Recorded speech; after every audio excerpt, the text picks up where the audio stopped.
sebenarnya kasus Minijo itu kasus sangat sederhana.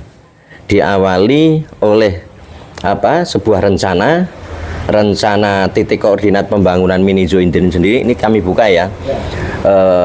Titik koordinat, ternyata setelah dirapatkan di Banggar, informasinya seperti itu, ada perbedaan banyak pendapat di situ. Nah, tapi tetap nekat, tetap bersikukuh bahwa tetap itu dilaksanakan. Padahal banyak yang protes atau dianggap itu legal standingnya kurang jelas, atau dalam arti perizinannya tidak lengkap dan sebagainya, kan seperti itu. Artinya ini dipaksakan.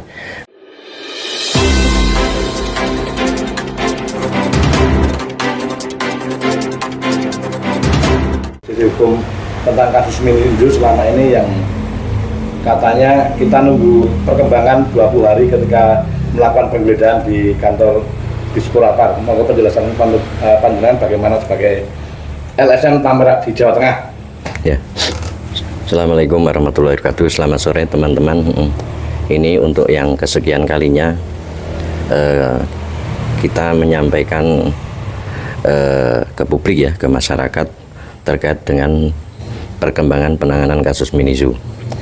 Saya terus terang, kami ya, lembaga LSM Tambrak DPW Jateng, sebelumnya kami sampaikan apresiasi terhadap kinerja kejaksaan. Namun kami berkali-kali juga mengharap untuk kejaksaan bisa objektif dalam menangani perkara Minijo.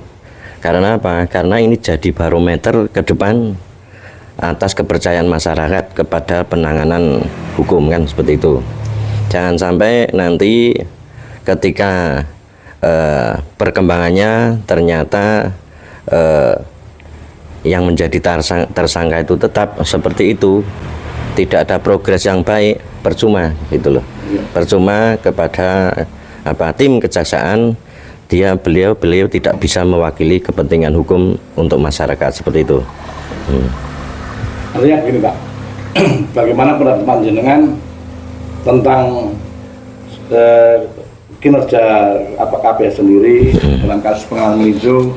Apakah itu sudah sebuah keadilan atau tidak? Karena selama ini di masyarakat betul penasaran sopo sih dalangnya nang buri. Ya, oke. Jadi ini pendapat kami ya, pendapat kami LSM Tambrak, bahwa penanganan perkara Minijo untuk perkembangannya sampai sekarang menurut kami belum mengarah atau belum menjadi cerminan keadilan untuk masyarakat, seperti itu. Karena apa? Sebenarnya kasus Minijo itu kasus sangat sederhana. Diawali oleh sebuah rencana titik koordinat pembangunan Minijo ini sendiri. Ini kami buka ya. Titik koordinat, ternyata setelah dirapatkan di Banggar, informasinya seperti itu, ada perbedaan banyak pendapat di situ. Nah, tapi tetap nekat, tetap bersikukuh bahwa tetap itu dilaksanakan. Padahal banyak yang protes atau dianggap itu legal standingnya kurang jelas, atau dalam arti perizinannya tidak lengkap dan sebagainya, kan seperti itu. Artinya ini dipaksakan. Ketika ini dipaksakan, menurut kami itu kan sesuatu yang disengaja. Sesuatu yang disengaja berakhir seperti inilah. Bagi yang menjalankan itu, pembangunan itu, bagi semua yang terlibat dalam pembangunan itu, karena dari awal ketika perizinannya tidak lengkap, kami juga mudah menyerahkan kaitan dengan perizinan ya, izin dasarnya juga tidak ada teman-teman di situ. Terus karena titik koordinatnya dipindah, itu juga anggarannya dengan sendirinya tambah. Saat dilaporkan di DPRD, saat itu ada pembahasan anggaran yang dimunculkan pertama sekitar 4,8 miliar kalau nggak salah ya, ini informasinya seperti itu, tapi realisasinya menjadi 9,6 miliar. Nah, padahal titik koordinat yang disetujui pertama bukan di tempat itu, lokasi itu. Artinya apa? Lokasi ini tidak diprioritaskan dan tidak menjadi tidak direkomendasikan, dan ini sengaja.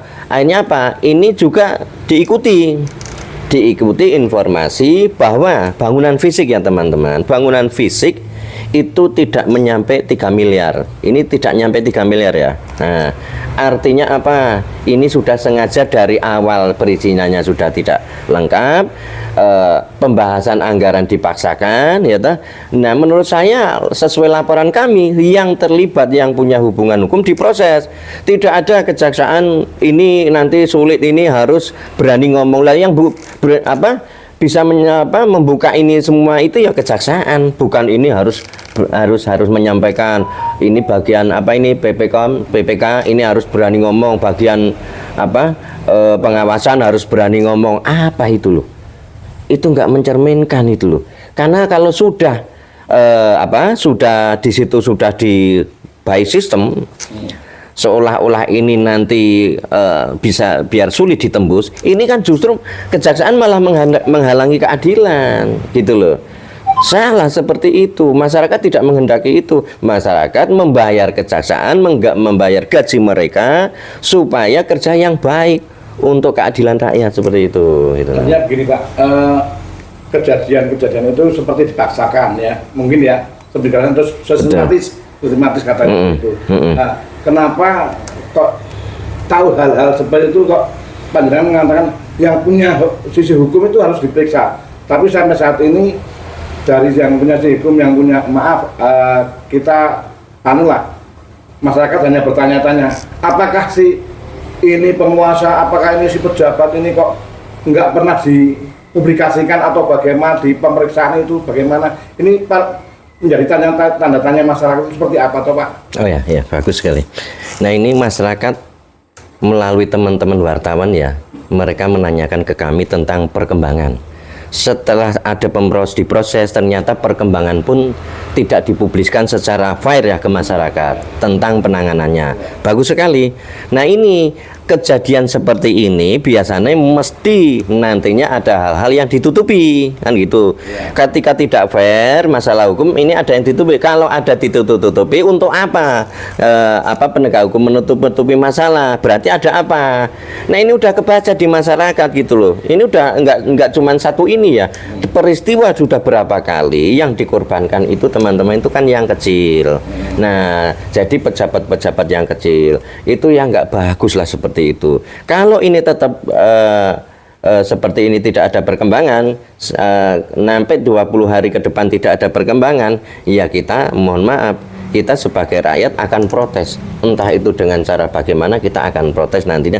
Dalam arti apa? Kita malah menyayangkan. Kita itu senang dengan kinerja kejaksaan ketika kejaksaan itu bekerja sesuai perintah undang-undang seperti itu. Tidak macam-macam lah, baratnya itu harus sesuai dengan perintah undang-undang. Dengan peristiwa yang seperti itu semestinya gampang sekali dibuka, sudah jelas sekali, tapi masih muter-muter seperti itu. Dibuktikan dengan apa muter-muter itu? Masa sesudah ada penetapan tersangka sudah tahan baru ada penggeledahan? Itu kan ya nggak jelas nek seperti itu. Sementara sampai sekarang belum ada tersangka yang lain. Nah, ada informasi juga teman-teman bahwa ternyata justru banyak berkembang di masyarakat. Nanti kita sampaikan seperti itu teman-teman, perkembangannya seperti apa gitu. Nanti masyarakat sendiri Pak selama ini mengadu ke LSM Tampera, keinginan dari masyarakat seperti apa Pak? Masyarakat itu yang menyampaikan ke kami itu tidak muluk-muluk ya, karena ini udah kejadian berapa kali seperti ini terus, yang dikorbankan yang kecil-kecil. Masyarakat menghendaki adanya keadilan. Jangan sebentar-bentar yang dikondisikan, yang disalahkan tuh yang kecil. Itu yang nggak senang gitu loh kita hukum bukan seperti itu. Nek kita hukum seperti itu, mohon maaf, di Purworejo banyak mahasiswa hukum, banyak orang yang masih belajar untuk ke depan demi masa depan bangsa. Sekarang sudah diberi contoh penanganan hukum yang seperti ini, nanti moralitas anak-anak, mohon maaf, ini tidak mencerminkan nanti hal yang baik gitu loh. Artinya hukum itu tumpul ke atas tajam ke bawah ya Pak ya. Selama ini yang mungkin kejadian di Purworejo kan sering berulang kali seperti itu. Apakah ini seperti itu Pak? Iya, kami meyakini seperti itu. Lembaga kami LSM Tampera terkait penanganan hukum, proses hukum terkhusus dalam hal ini Minizu yang kita laporkan itu seperti itu. Karena apa? Ini udah setahun lebih kita melaporkan sekitar bulan Januari kalau nggak salah itu, bulan Januari 2025 sampai sekarang. Artinya udah lama banget. Masa baru sekarang ada penggeledahan, laporannya udah setahun lebih yang lalu gitu loh. Artinya apakah ini dianggap serius mereka? Kan kita orang rakyat ya tahu lah namanya hukum itu seperti apa. Makanya kalau kita sebagai pelapor kita diundang untuk digelar. Kalau perlu undang tokoh-tokoh masyarakat biar menyaksikan antara laporan kami, kesesuaian peristiwa hukumnya seperti apa, atau para pihak yang kita laporkan itu seperti apa, peran sertanya mereka seperti apa, biar tokoh-tokoh dihadirkan. Jangan ditutupin. Kejaksaan kalau kemarin juga disampaikan nanti mengganggu proses hukum. Itu mengganggu apa nanti malah menutup-nutupi sebuah kejahatan seperti itu. Artinya begini Pak, di Purworejo ini artinya kan cuma tenang saja. Apakah ini akan peristiwa seperti apa yang dikatakan nantinya, apa people power apa gimana? Ya, ya ini bisa saja terjadi karena masyarakat sudah tidak percaya dengan penanganan hukum. Nanti yang bicara itu rakyat. Saya sebenarnya tidak akan mengarah ke sana. Tapi kalau berkali-kali rakyat diberi contoh yang seperti ini akan bisa terjadi seperti itu. Saya mengharap ini biar didengar Pak Presiden, Pak Prabowo, juga Pak Jaksa Agung yang kami melaporkan ke Kejaksaan Agung, bahwa kami berdiri di sini juga atas petunjuk dari Kejaksaan Agung. Kami ngomong seperti ini juga atas petunjuk Bapak Presiden.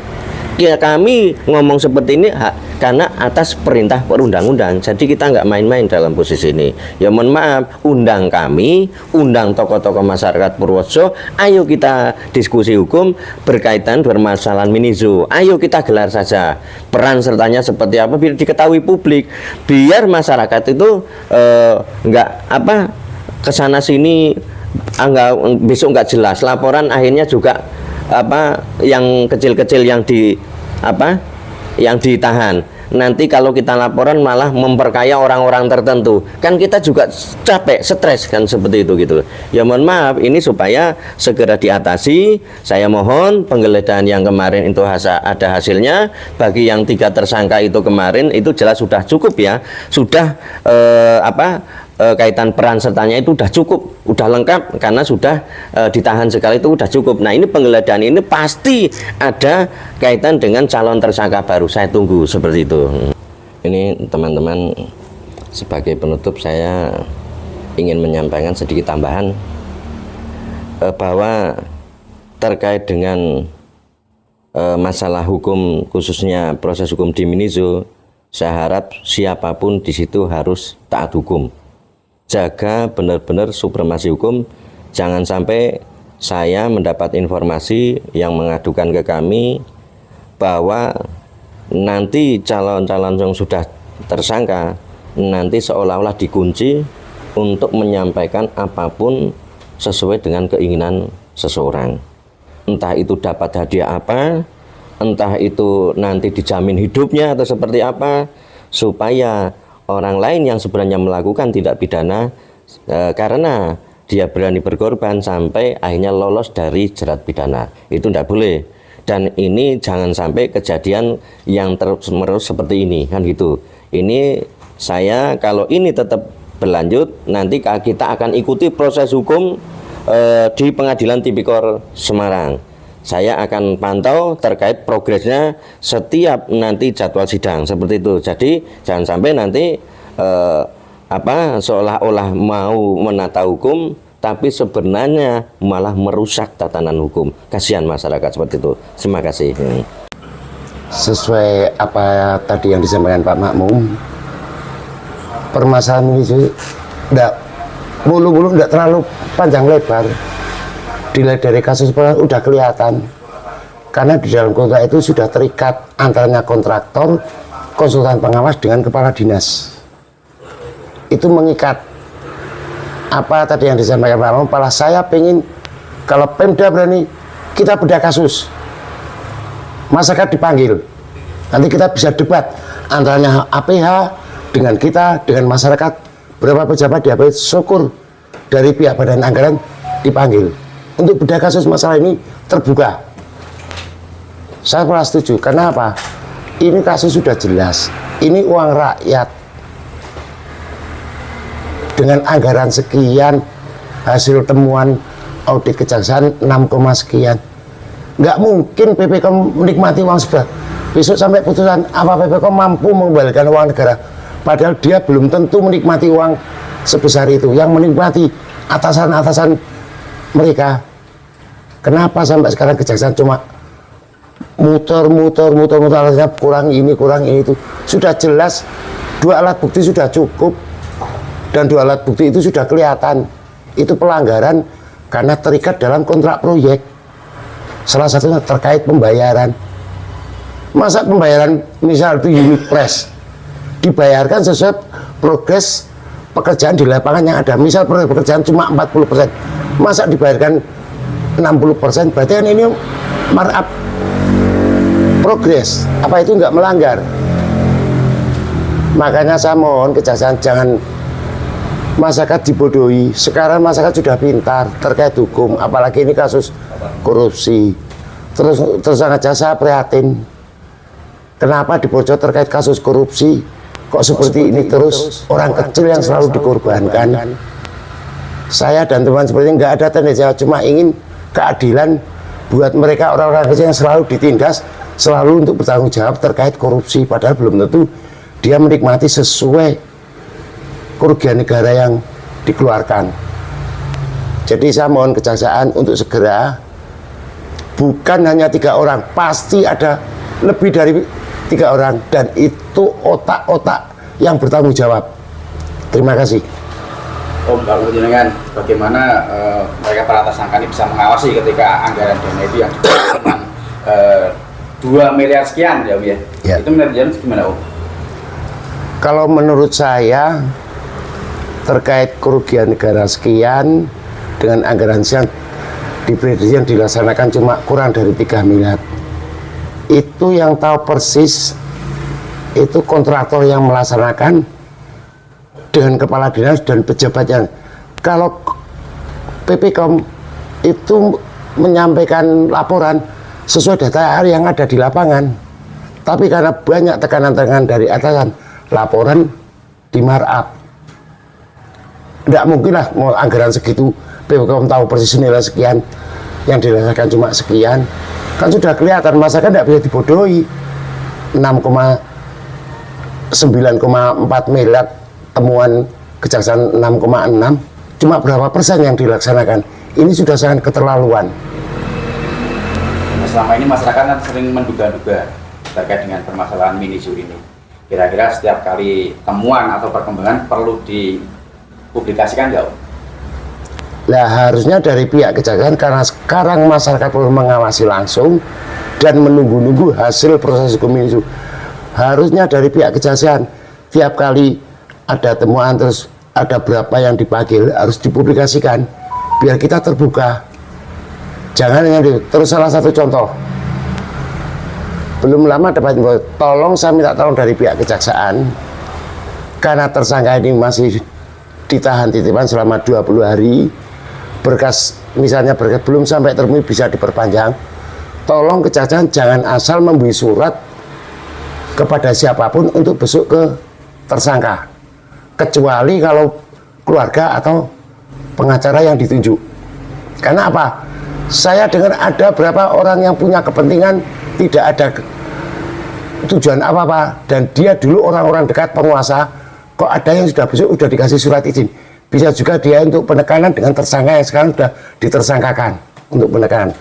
Jadi mohon kejaksaan untuk teliti siapapun yang mau besok selain keluarga atau pengacara, jangan dikasih surat.